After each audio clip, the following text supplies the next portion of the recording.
Hello, ninth class. So let's continue. Our topic is, can matter change its state? क्या जो matter है वो अपनी स्टेट, अपनी अपीयरेंस वो चेंज कर लेता है या नहीं? इसका मतलब ये है कि क्या मैटर जो है वो सॉलिड से लिक्विड या लिक्विड से गैस या वाइस वर्सा अपने आप को चेंज कर सकता है या नहीं? अब देखिए, कोई भी सब्सटेंस है वो एक गिवन कंडीशंस में 1 एटमॉस्फेरिक प्रेशर में जिस पे हम एग्जिस्ट करते हैं उसकी एक स्पेसिफिक फिजिकल स्टेट होती है। फॉर एग्जांपल, अगर हम वाटर की बात करें तो इन कंडीशंस में वाटर जो है वो लिक्विड स्टेट में होता है। तो नॉर्मली जो हम वाटर देखते हैं रूम टेम्परेचर पे वो लिक्विड स्टेट में है, लेकिन इसका मतलब ये नहीं कि ये अपनी फिजिकल स्टेट चेंज नहीं कर सकता। अगर हम टेम्परेचर चेंज कर दें तो ये अपनी फिजिकल स्टेट जो है एक स्टेट से दूसरी स्टेट में कन्वर्ट हो जाएगा। फॉर एग्जांपल, जब आप वाटर को रेफ्रिजरेटर में रखते हो, फ्रीजर में रखते हो, तो होता क्या है, वहां पर टेम्परेचर कम है। अब कम टेम्परेचर है तो वाटर के अंदर की हीट को बाहर निकाल दिया जाता है, क्योंकि जो रेफ्रिजरेटर है वो रिवर्स इंजन की तरह बिहेव करता है। अब होता क्या है कि उसके पार्टिकल्स की हीट जब बाहर चली जाएगी तो पार्टिकल्स की जो मोबिलिटी है, मूवमेंट है, वो कम हो जाती है और पार्टिकल धीरे धीरे फिक्स होना शुरू हो जाते हैं और वो सॉलिड स्टेट में कन्वर्ट हो जाता है। इसलिए वाटर को आइस में कन्वर्ट किया जा सकता है। अगर आप आइस को बाहर निकाल के रख दो तो आइस क्या करती है, सराउंडिंग से हीट एब्जॉर्ब कर लेगी। अगर आपने उसको हीट नहीं करना है तो आइस खुद भी मेल्ट होना शुरू हो जाती है, क्योंकि वो सराउंडिंग से हीट एब्जॉर्ब कर लेती है। हीट एब्जॉर्ब करेगी तो उसके पार्टिकल्स की एनर्जी बढ़ेगी, पार्टिकल्स की एनर्जी बढ़ेगी तो पार्टिकल्स का मूवमेंट स्टार्ट हो जाएगा और आइस जो है वो किस में कन्वर्ट हो जाएगी, फिर दोबारा लिक्विड में। और लिक्विड जो है वो वहां से हीट फिर दोबारा सराउंडिंग से एब्जॉर्ब करके, अगर आपने उसको हीट नहीं किया है तो सराउंडिंग से भी वो हीट एब्जॉर्ब कर सकते हैं। तो वो हीट एब्जॉर्ब करेगा और किस में कन्वर्ट होना स्टार्ट हो जाएगा, वेपर फेज में। तो इसका मतलब ये हुआ इस टॉपिक का, उसने तो क्वेश्चन पूछा था can matter change its state, तो इसका आंसर हमारा रहेगा yes, matter can change its state if the conditions are changed. अगर हम टेम्परेचर कम कर दें या टेम्परेचर बढ़ा दें तो किसी मैटर की फिजिकल स्टेट को, फिजिकल अपीयरेंस को हम चेंज कर सकते हैं। यहाँ पर आपको एक्टिविटी भी करके बताई गई है कि किस तरह से आपने इसको परफॉर्म करना है। इसमें है effect of change of temperature. किसी भी मैटर की फिजिकल स्टेट चेंज करने में टेम्परेचर का क्या रोल होता है, हमने अभी भी बात की, वो टेम्परेचर से रिलेटेड बात ही थी। तो इसमें एक्टिविटी भी बोली है, take about 150 gram of ice in a beaker and suspend a laboratory thermometer so that its bulb is in contact with the ice as in figure 1.6। इस तरह से आप ये एक्सपेरिमेंट कर सकते हो, घर में भी कर सकते हो। घर में आइस भी होती है, कंटेनर भी रहता है और थर्मोमीटर भी रहता है घर में। नॉर्मल से भी करके, अदरवाइज इसके लिए लेबोरेटरी थर्मोमीटर आते हैं, उसमें ज्यादा आपको एक्यूरेसी मिलती है। तो आपने करना क्या है, बीकर में आप आइस डाल दो, थर्मोमीटर डाल दो, एक स्टिरर डाल दो, ताकि लगातार उस आइस को आप स्टिर करते रहो, हिलाते रहो। और नीचे आप क्या करिए, बर्नर से उसको हीट करना स्टार्ट कर देना। जैसे ही टेम्परेचर बढ़ेगा, आइस जो है टेम्परेचर उसका इंक्रीज होना शुरू हो जाएगा और वो धीरे धीरे किस में कन्वर्ट होना स्टार्ट हो जाएगी, लिक्विड स्टेट में। जिस टेम्परेचर पे आइस लिक्विड स्टेट में कन्वर्ट होना स्टार्ट हो जाएगी वो आइस का मेल्टिंग पॉइंट होता है, तो लिक्विड स्टेट में कन्वर्ट होगी। याद ये भी रखना कि वही टेम्परेचर लिक्विड का फ्रीजिंग टेम्परेचर होता है जो सॉलिड का मेल्टिंग पॉइंट होता है। तो इसका मतलब ये हो गया कि ये जो हमारे पास टेम्परेचर है ये दो कंडीशंस को रिप्रेजेंट कर रहा होता है। तो अगर हम बात करें वाटर की तो वाटर 0 डिग्री सेल्सियस पर फ्रीज होता है, तो इसका दूसरा मतलब ये है कि आइस 0 डिग्री सेल्सियस पर मेल्ट होना शुरू हो जाती है। तो इसका मीनिंग ये है कि 0 डिग्री सेल्सियस पर दोनों फिजिकल स्टेट्स को एग्जिस्ट कर सकती हैं।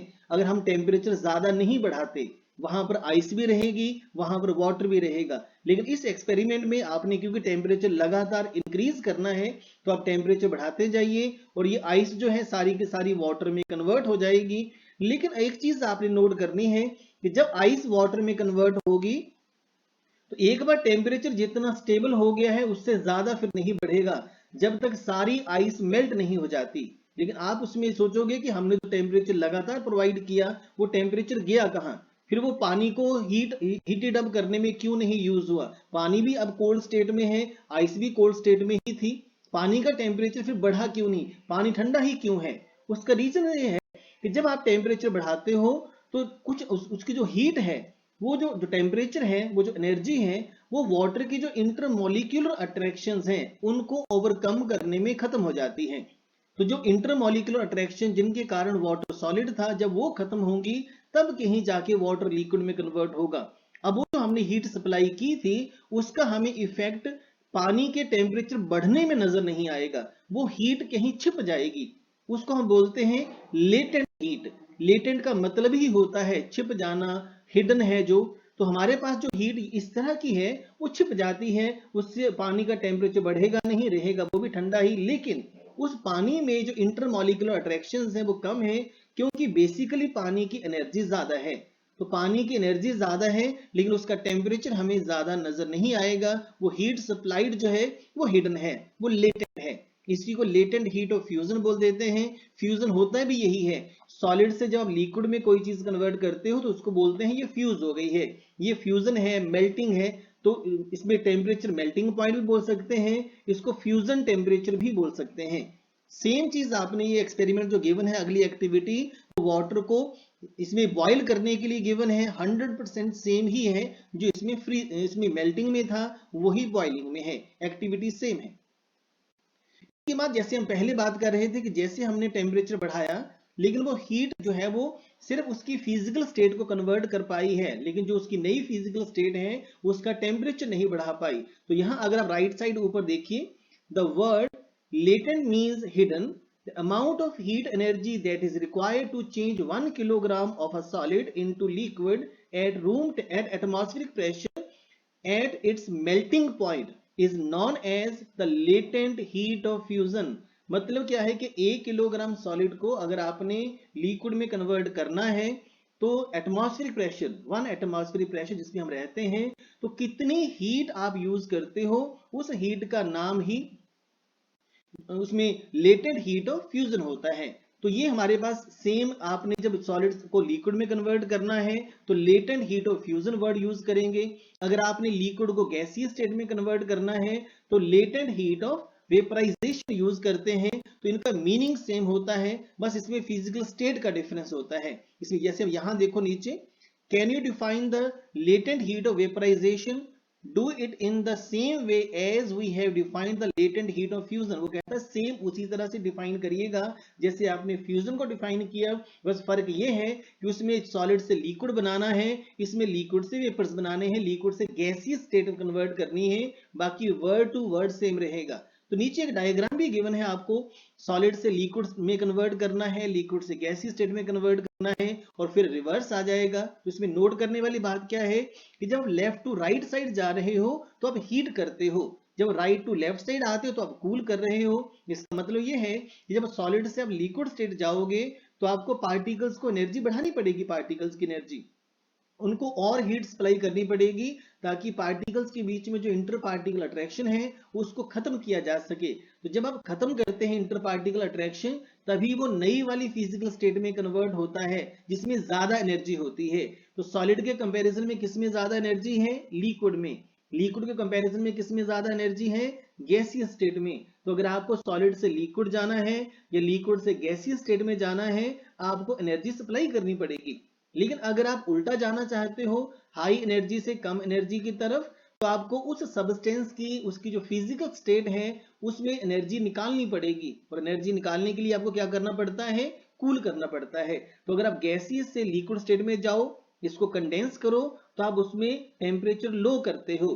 अगर आप लिक्विड से फ्रीजिंग करने वाले हो, सॉलिड स्टेट में कन्वर्ट करने वाले हो, तब भी आपको कूल ही करना है उसको, उसका टेम्परेचर लो रखना है ताकि पार्टिकल्स अपनी कम एनर्जी वाली फिजिकल स्टेट में कन्वर्ट हो जाए। इससे हमें यह मालूम हो गया कि टेम्परेचर चेंज करने से फिजिकल स्टेट्स चेंज हो जाती हैं। नेक्स्ट इज एक्टिविटी गिवन है आपको इसी के साथ, some camphor or ammonium chloride, crush it and put it in a china dish, put an inverted funnel over the china dish, put a cotton plug on the stem of the funnel। अब ये चीज आपको ammonium chloride तो घर में नहीं मिलेगा, camphor मिल जाएगा, कपूर बोलते हैं इसको। अब करना क्या है, आपने कंटेनर में कपूर डाल दो क्रश करके, अब उसके ऊपर फनल भी घर में अवेलेबल होती है और कॉटन भी। इसकी जो एक साइड आप कॉटन लगा दो, प्लग कर दो कॉटन से, इस फनल को इन्वर्टेड फॉर्म में रख दो, इन्वर्ट कर दो और नीचे आप उसको हीट करना स्टार्ट कर देना। होगा क्या, जो कैम्फर है जिसको कपूर बोलते हैं वो सॉलिड स्टेट में है।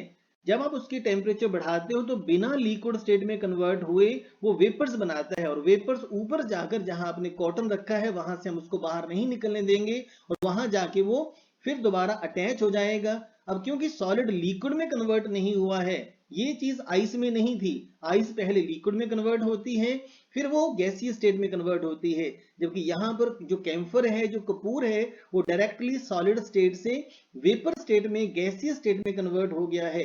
तो जब सबस्टेंस सॉलिड स्टेट से गैसीय स्टेट में कन्वर्ट हो, इस प्रोसेस को बोलते हैं सब्लिमेशन। अगर सॉलिड से लिक्विड में कन्वर्ट हो तो इसको बोलते हैं मेल्टिंग या फ्यूजन। अगर लिक्विड से गैसीय स्टेट में कन्वर्ट हो तो इसको बोलते हैं वेपोराइजेशन। अगर लिक्विड से अगर गैसीय से लिक्विड में कन्वर्ट हो तो बोलते हैं कंडेंसेशन, और लिक्विड से अगर सॉलिड स्टेट में आ जाए तो बोलते हैं फ्रीजिंग। तो ये कुछ फिनोमेनाज हैं जिनके नाम और उनकी जो कन्वर्ट होने की स्टेट है वो आपने जरूर याद रखनी है। तो इसमें कैम्फर में क्या होगा या अमोनियम क्लोराइड में क्या होगा, इसमें होगी sublimation. Sublimation is the process in which a solid is directly converted into gaseous state without converting into liquid state। तो ये आपके घर में भी आप इसका एग्जांपल देख सकते हो। आज आप इतना ही करिए क्योंकि नेक्स्ट इसमें आ जाए इसमें effect of change of pressure. तो अभी आप सिर्फ टेम्परेचर तक करिए, प्रेशर का इफेक्ट बाद में करेंगे। Thank you very much, stay safe, thank you.